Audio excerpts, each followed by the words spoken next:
சின்ன பொண்ணு நல்லா தூங்கிட்டா. நம்ம போய் டெக்கரேஷனை ஆரம்பிக்க வேண்டியதுதான். இந்த வசந்தி அக்கா வாரேனாவ இன்னும் ஆளை காணா. இந்த பிள்ளைகளை கூட்டிட்டு வாரேனாவ இந்த பிள்ளைகளையும் கூட்டிட்டு வர காணா. பேசாம நம்மளே காமாட்சி அக்காக்கு போன போட்டு கூப்பிடுவோமா? இல்ல இல்ல வேணாம். அதான் வசந்தி அக்கா கூட்டிட்டு வரேன் தானே சொல்லியிருக்காவ. கூட்டிட்டு வரட்டும். டக்குன்னு நைட்டுக்குள்ள இந்த வேலையை முடிச்சாதான் காலையில அவளுக்கு சர்ப்ரைஸ் பண்ண முடியும். சரி, நம்ம போய் வேலையை ஆரம்பிப்போம். அதுக்கப்புறமா ஒருத்தரா வரவும் எல்லார்கிட்டையும் கொஞ்சம் கொஞ்சம் வேலையை வாங்கி சீக்கிரம் முடிச்சிட வேண்டியதான்.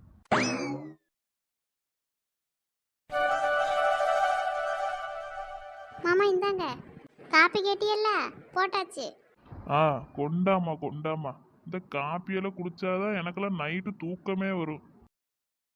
எனக்கும் அப்படிதான் மாமா. ஒரு டம்ளர் காப்பியை குடிச்சாதான் நைட்டு தூக்கமே வரும். ஆனா உங்க மயன்கிட்ட சொன்னோன்னு வைங்களேன், அவ்வளவுதான், வந்து திட்ட ஆரம்பிச்சிருவாரு. ஆமா, அவனுக்கு இந்த காப்பியெல்லாம் நான் இப்போ குடிக்கத பார்த்தான்னு வையே, அவ்வளோதான். அவனுக்கு எனக்கு இந்த சுகர் ஏறி போச்சு பார்த்தியா, அதனால கொடுக்க விட மாட்டான். நான் சுகரெல்லாம் இப்போ கொஞ்சம் கண்ட்ரோலில் கொண்டு வந்துட்டேன். இருந்தாலும் திரும்பவும் சுகர் ஏறிடுமோன்னு பயப்படியான். அதனால இந்த காப்பியெல்லாம் குடிக்கிறத பார்த்தானே திட்ட ஆரம்பிச்சிருவான். ஆமா மாமா, அதை சொல்லி தான் என்னையும் திட்டிட்டு கிடப்பாரு. அவருக்கு ஆல்ரெடி சுகர் வந்துருச்சு, இனி நீயும் சேர்ந்துக்கிட்டு சுகர் இழுத்து வச்சுட்டு தெரிய போறா, எதுக்கு இப்படி காப்பியை குடிச்சுக்கிட்டே அலையான்னு கேட்பாரு. எனக்கு என்னமோ இந்த காப்பியை குடிச்சாதான் கொஞ்சம் நிம்மதியா இருக்கும். சீனி ரொம்ப கம்மியாக தான் போட்டிருக்கேன், அதனால லைட்டாக கசக்கிற மாதிரி தான் இருக்கும். அட்ஜஸ்ட் பண்ணி குடிங்க. ஆ, அதெல்லாம் இருக்கட்டும்மா. எனக்கு இந்த காப்பின்னு ஒன்று குடிச்சா போதும். கொஞ்சமாக சீனி கம்மியாக இருந்தாலும் பரவாயில்ல, நான் பாட்டு குடிப்பேன். இந்த பையன் தான் என்னையே இந்த காப்பியை தொட்டு கூட பார்க்க விட மாட்டான். காப்பியை குடிச்சிட்டு போய் படுத்து தூங்குங்க. நீங்கள் ரூமில் படுத்துக்கங்க, என்ன மாமா? ஐய, அது எதுக்குமா நான் இப்படி படுத்துக்கிடியே? நீங்கள்லாம் ரூமில் போய் தூங்குங்க. என்னால் எதுக்கு இப்படி எல்லாரும் வெளியில் வந்து படுக்கணும்னு சொல்லிட்டு கிடக்கியே? அட இதில் என்ன இருக்கு? நீங்கள் இங்கெல்லாம் படுத்துக்கிட மாட்டியே, நானும் பிள்ளைகளும் இப்படி படுத்துக்கிறோம், நீங்களும் அவரும் உள்ள தூங்குங்க. ஏமா மருமவளே, இதில் என்னம்மா இருக்கு? நான் என்ன இன்னைக்கு நேத்தா வாரேன்? எனக்கு ஒன்றும் பிரச்சனை இல்லை. இது நம்ம வீடு. நான் பாட்டுக்கு ஹாலில் படுத்து தூங்குவேன். இல்லைன்னா உங்களுக்கு ஒரு மாதிரி இருந்தால் சொல்லுங்க, நான் மொட்டை மாடியில் கூட போய் படுத்து தூங்குவேன். அடிக்கிற வெக்கைக்கு மொட்டை மாடியில் படுத்து தூங்கினாலும் குழு குழுன்னு தான் இருக்கும். ஐயே, மொட்டை மாலில் போய் படுத்துங்க புரியல, சும்மா கிடங்க. மொட்டை மாலெல்லாம் படுத்துங்கன்னா முன்னுக்குட்டியே தண்ணியெல்லாம் தெளிச்சு விட்ருக்கணும். இப்போ போய் படுத்து சூடு பிடிச்சிக்கிறாத. உள்ள ரூம் இருக்கையில எதுக்கு நீங்கள் போய் மொட்டை மாடியில் படுக்கணும்? நீங்கள் படுக்க ரூமில் போய் படுங்க, நானும் பிள்ளையில போய் படுத்துக்குவோம். எம்மா, இது சரிப்பட்டு வராது. நான் இங்கே படுத்துக்கிறியா, நீங்கள் பிள்ளைகளும் எல்லாம் உள்ளே படுங்க. மாமா, நாங்களே உள்ள ரூமில் இடம் பத்தலைன்னா இங்கே தான் படுத்து தூங்குவோம். அதனால் எங்களுக்கு ஒரு பிரச்சனை இல்லை. நீங்கள் பேசாமல் போய் ரூமில் படுங்க. என்ன என்ன இங்கே பேச்சு நடக்கு? ஆ, வாழ இவ்வளோ நேரம் எங்கே போயிருந்தா?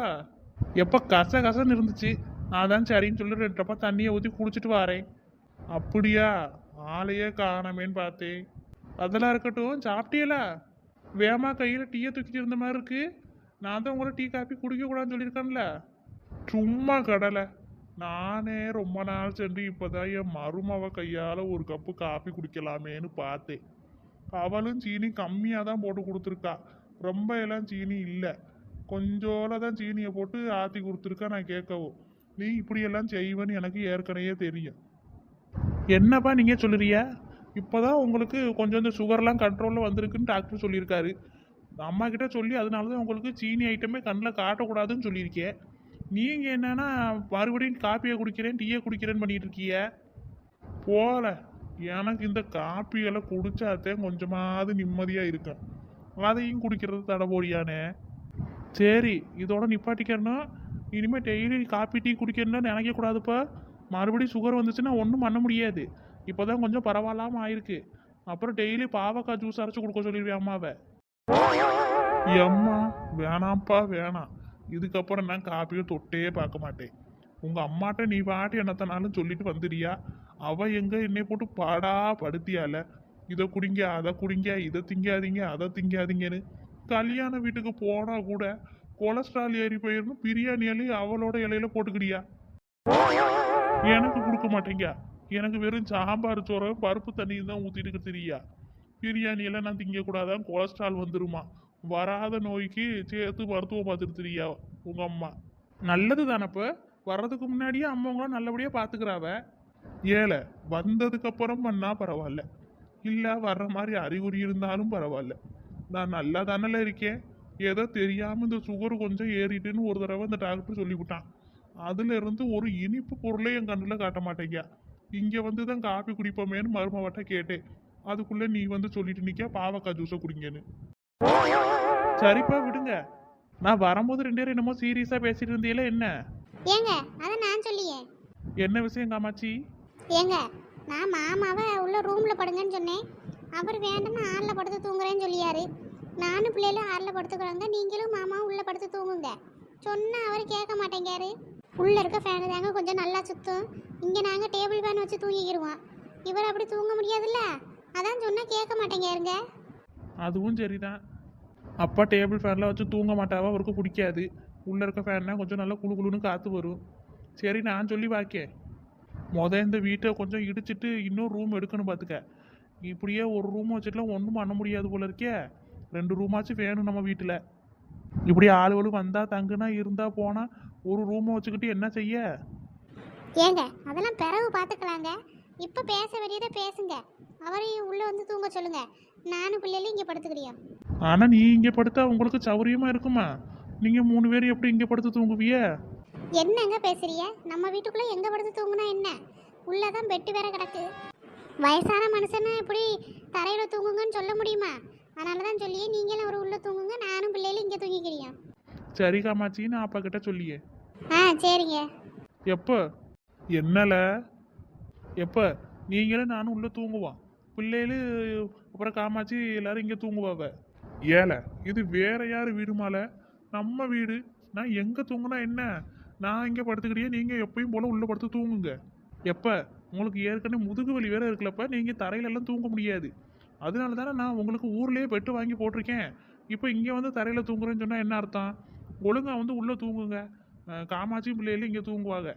அது மட்டும் இல்லாமல் உள்ளே இருக்க ஃபேனு தான் நல்லா சுத்தம். இங்கே இருக்க ஃபேனு அந்தளவுக்கு காற்று வராது. பிள்ளைகளும் காமாட்சி இங்கே படுத்து தூங்குனாவன்னா ஒரு டேபிள் ஃபேன் எடுத்து வச்சு தூங்குவாவ. நீங்கள் என்ன உங்களுக்கு அந்த டேபிள் ஃபேன் காற்றெல்லாம் பிடிக்காதுன்னுவிய. அதனால தான் சொல்லியேன் உள்ளே வந்து தூங்குங்க. ஏல எதுக்குல? நானுமே டேபிள் ஃபேனில் வச்சுலாம் இப்போ தூங்க பழகியாச்சு. நான் வெளியே படுத்துக்கிறிய. நீனு பிள்ளைகள் எல்லாம் உள்ளே படுத்து தூங்குங்க. இப்போ சொல்லியதை கேளுங்கப்ப. உங்களுக்கு இங்கெல்லாம் தூங்க முடியாது. ஒழுங்கா ரூமில் வந்து தூங்குங்க. ஆமா மாமா, நீங்க உள்ள வந்து தூங்குங்களா, நானும் பிள்ளைகளும் இங்கே படுப்போம்ல. எங்க 4 பேத்துக்குமே உள்ள இடம் பத்தாது. இவர் வெளியில படுப்பாரு, நாங்கள் 3 நேரம் உள்ள படுப்போம். ஒரு நேரம் நாங்கள் 3 நேரம் உள்ள வெளியில படுத்து கிடப்போம், இவர் உள்ள படுப்பாரு. இப்படி மாற்றி மாற்றி தான் தூங்குவோம். அதனால எங்களுக்கு ஒரு பிரச்சனையும் இல்லை. நீங்களும் இவரும் உள்ள நீங்கள் தூங்குனீங்கன்னா நாங்கள் 3 நேரம் வெளியில தூங்க போகிறோம், அவ்வளோதானே? சரிம்மா, நீ இவ்வளோ தூரம் சொன்னதுக்கப்புறம் நான் என்னத்த சொல்ல? நான் உள்ளேயே படுத்து தூங்கியேன். எப்போ? இன்னைக்கு சாப்பாடு சாப்பிட்டீங்களா? சாப்பாடு எப்படி இருந்துச்சு? சாப்பாடுக்கு என்னல, அமிர்தமா இருந்துச்சு. இத்தனை நாள் உங்க அம்மா கையில சாப்பிட்டு சாப்பிட்டு நாக்கு செத்து போய் கிடந்துச்சுல. இன்னைக்கு என் மருமவ கையில சாப்பிட்டது அமிர்தமா இருந்துச்சுல. எப்ப? அம்மா கிட்ட சொல்லட்டா? எப்பா நீ சும்மா இருப்பா. அவ அங்க இருந்து வந்து என்ன அடிக்கிறதுக்கா? உனக்கு என்னப்பா? என் மருமவ அழகா சமைக்கா, உன்னை நல்லா பாத்துக்கிறியா, அதனால நீ சிரிக்க தான் செய்வா. ஏன்ப்பா? அம்மாவும் தானே நல்லா பாத்துக்கிறியாவ. ஏதோ உங்களுக்கு இப்படி ஆனதுனால எந்த நோய் வரக்கூடாதுன்றக்காக உங்களுக்கு சாப்பாட்டில் கண்ட்ரோல் பண்ணுறாவ. அதுக்காக உடனே அம்மா ஒழுங்காக சமைச்சு கொடுக்குறேன்னு சொல்லுவீங்களா? ஆட போப்பா, வாழ்க்கையே வெறுத்துருவேன் போல இருக்கு உங்கள் அம்மா சமையலில். உப்பை கம்மியாக போடியா கேட்டால் உப்பு சத்து வந்துருமா, சர்க்கரையை கண்ணில் காட்ட மாட்டேங்க, எண்ணெய 1 சொட்டு 2 சொட்டுன்னு ஊற்றி குழம்பு வைக்கால. எப்படிலாம் அதை திங்க ஆகும்? அதுவும் எனக்கு மட்டும்தான் அப்படி வைப்பா, அவளுக்கு தனியாக எதையாச்சும் வச்சு சாப்பிடுவா. இல்லைன்னா அவள் ஃப்ரெண்டு மாறுவா 4-5 பேர் அங்கே கிடக்காளுவலே ஊரில், அவளை விட்டு வாங்கி சாப்பிட்டு அவள் பாட்டு கிடப்பா. ஏன் எனக்கு அந்த மாதிரி ஏதாச்சும் செஞ்சு கொடுன்னு சொன்னால் கேட்க மாட்டான். இல்லை நீங்களே அதை திங்கக்கூடாது, உங்களுக்கு கொலஸ்ட்ரால் வந்துடும், உப்பு சத்து வந்துடும், சுகர் ஏறி போயிடும், இப்படி இல்லாத வியாதியாக சொல்லி சொல்லி எனக்கு சாப்பாட்டில் ரொம்ப கண்ட்ரோல் பண்ணிட்டு கிடக்கால. ஏதோ இலதலையே தின்ன மாதிரி தான் தின்னி நான் உயிர் வாழ்ந்துட்டு கிடக்கேன் அந்த ஊரில். எப்போ? அம்மா அவங்க நல்லதுக்கு தானப்பா செய்யாவ. நான் அம்மையுமே அப்படி தான் சொல்லியேன், நீங்கள் சாப்பாட்டில் உப்பெல்லாம் கம்மியாக போட்டு சாப்பிடுங்கம்மா, ஒழுங்காக இருங்கம்மான்னு. அவிய உங்களுக்கு மட்டும் செஞ்சுட்டு அவியலுக்கு தேவையானதை செஞ்சுக்கிறாவளா? ஆமால. ஆனால் ஒரு வகையிலையும் பொண்டாட்டியை பாராட்டணும். என் மேலே எவ்வளோ அக்கறையாக இருக்க பத்தியா? எப்போ? இப்போ எதுக்கு நீங்கள் திடீர்னு இப்படி மாற்றி பேசுறிய? ஆமாம், 1-2 வார்த்தையாச்சும் நல்ல வார்த்தையாக சொல்லணும்ல. இல்லை நீ போன போட்டு அம்புட்டியும் உங்கள் அம்மாட்ட ஒப்புச்சான்னு வச்சுக்க, ஊருக்கு போய் நான் உயிர் வாழ வேண்டாமா? அதுவும் சரிதான். சரிப்பா, டீயை குடிச்சிட்டு வாங்க, உள்ளே வந்து படுங்க. காமாட்சி, பிள்ளையில வெளியில் கூட்டிகிட்டு வந்து படுக்க வச்சுக்கம்மா. ஆ சரிங்க. ஏங்க அதெல்லாம் இருக்கட்டும், உங்கள்கிட்ட ஒரு விஷயம் சொல்லணும். மாமா போனதுக்கப்புறம் சொல்லி என்ன? என்ன காமாட்சி, அப்படி என்ன விஷயம் சொல்ல போறா? ஏக்க சொல்லி எங்க மாமா போகும்னு சொல்லியே. சரிம்மா. எப்போ டீயை குடிச்சாச்சுல்ல, உள்ளே போய் தூங்குங்க போங்க. உங்கள் பேத்தி மாருவ உள்ளே இருப்பாளுவ, வெளியில் அனுப்பிவிடுங்க. சரிப்பா. அம்மாடி, நானே இதை கிச்சனில் கொண்டு போய் வச்சிருக்கேம்மா. ஐயா எதுக்கு மாமா, இங்க வச்சுட்டு போங்க, நான் எடுத்து போட்டுக்கிறேன். இருக்கட்டும்மா, நம்ம வீடு தானே. சரி மாமா. என்ன காமாட்சி, ஏதோ சொல்லணும்னு சொன்னா? ஏங்க நான் ஒரு விஷயம் சொல்லுவேன், கோவப்படாம கேட்கணும். என்ன விஷயம் சொன்னா தானே தெரியும். சொல்றதுக்கு முன்னாடியே கோவப்படக்கூடாதுன்னா அப்போ ஏதோ கோவப்படுற மாதிரி விஷயம் தான் சொல்ல போறா. ஏங்க அப்படியெல்லாம் ஒன்றும் இல்லைங்க, கோவப்படுற அளவுக்குலாம் விஷயம் இல்லை. இருந்தாலும் முன்ன கூடி அப்படி சொல்லியே. சரி சொல்லு, என்ன விஷயம்னு. எங்க நாளைக்கு சின்ன பொண்ணுக்கு பிறந்த நாள். அப்படியா? பரவாயில்லையே, உன் ஃப்ரெண்டுமாருக்கு நாளைக்கு பிறந்த நாள் போல. ஆமாங்க, அந்த பிள்ளைக்கு ஏதாச்சும் செய்யணும்னு நினச்சோம். அப்புறமா வசந்தி உமா எல்லாரும் சேர்ந்தா ஒரு பிளானை போட்டாலுவே. அதில் வர்க்கீஸே வீட்டை டெக்கரேஷன் பண்ணுறது, கேக் வாங்குறது எல்லாத்தையும் நான் தாக்கா பண்ண போகிறேன் அப்படின்னு சொல்லியிருப்பான் போல். அதனால் வசந்தி சொன்னால் எக்க டெக்கரேஷன் பண்ணுறதுக்கு பிள்ளைகளை கூட்டிகிட்டு வர சொன்னாக்கா வர்க்கீஸு அப்படின்னு சொன்னான். சரி, அதுக்கு என்ன இப்போ? நாளைக்கு பிறந்த நாள்னா என்ன, நாளைக்கு காலையில் பிள்ளைகள் போய் டெக்கரேஷன் பண்ண போகிறாளுவலா? இல்லைங்க, நாளைக்கு காலையில் அந்த சின்ன பொண்ணுக்கு நம்ம சர்ப்ரைஸ் கொடுக்கணுமா. அதனால வர்க்கீஸ் சொன்னால் நைட்டே டெக்கரேஷன்லாம் பண்ணி முடிக்கணுங்க அப்படின்னு சொல்லியிருப்பான் போல் வசந்திக்கிட்ட. வசந்தி தான் சொன்னால் பிள்ளைகளை மட்டும் அனுப்பிவிடுங்கக்க, நாங்கள் டெக்கரேஷன்லாம் முடிச்சுட்டு பிள்ளைகளை பத்திரமா கொண்டு வந்து வீட்டில் விட்டுறேன்னு சொன்னேன். ஏங்க என்னாச்சு, எதுக்கு இப்படி மூஞ்சியை மாத்திரிய? உனக்கு அறிவு இருக்கா காமாட்சி? அடுத்து நீ வீட்டுக்கு பிள்ளைய நைட் நேரத்தில் அனுப்பி டெக்கரேஷன் பண்ண முடியும்னு சொல்லிட்டு கிடக்கா. காலம் கெட்டு போய் கிடக்கு, யாரையும் நம்பி யார் வீட்டுக்கு விட முடியாது பிள்ளையில. எங்க வேற எங்கேயுமா போறாளுவ? நம்ம சின்ன பொண்ணு வீட்டுக்கு தானே போறாளுவ. அது மட்டும் இல்லாம வசந்தி போறா, உமா போறா, அப்புறம் என்ன? யாரும் போயிட்டு போறாவ, ஏன் பிள்ளை போகக்கூடாது? அவ்வளோந்தான். பிள்ளையில சும்மா இருக்க விடு. சும்மா அங்கே அனுப்பியா இங்கே அனுப்பியானுக்கிட்டு என்னாலலாம் எங்கேயும் அனுப்ப முடியாது. நம்ம சின்ன பொண்ணு வீடு தான், நான் இல்லைன்னு சொல்லலை. இருந்தாலும் நைட்டு ஒத்தையில போயிட்டு எப்படி ஒத்தையில பொறுப்பாவ? வசந்தியுமே எப்படி போவா? எப்படி இந்த சிவனேச போய் ஒடியான்னு தெரியலையே. சிவனேசை பார்த்துக்கிட்டு இன்னைக்கு டெக்கரேஷன் பண்ணி கொண்டாடுறதா இருந்தால் காலையில் பண்ணுங்க. ஏன் விடிய காலையில் 5 மணி 6 மணிக்கு கூட போங்க, வெளிச்சமாக இருக்கும்போது போங்க. அதை விட்டுவிட்டு போறாவலாம் இந்நேரத்தில். இந்த சிவனேச எங்க? நான் அவனுக்கு போன் அடிச்சுக்கிட்டு.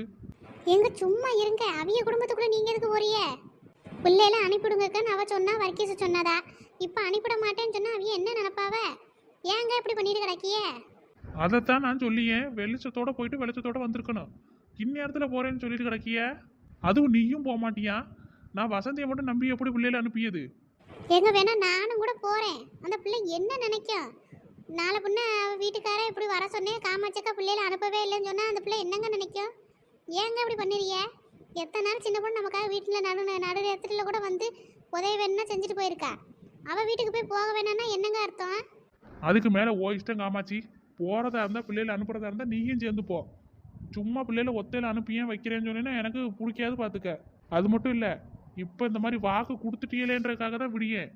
சும்மா இப்படி என்னை கேட்காம யார்ட்டையாச்சும் வாக்கை கொடுத்தேன் அதை கொடுத்தேன்னு சொல்லிட்டு கிடந்தீங்கன்னு வச்சுக்கோங்க, நல்லா இருக்காது.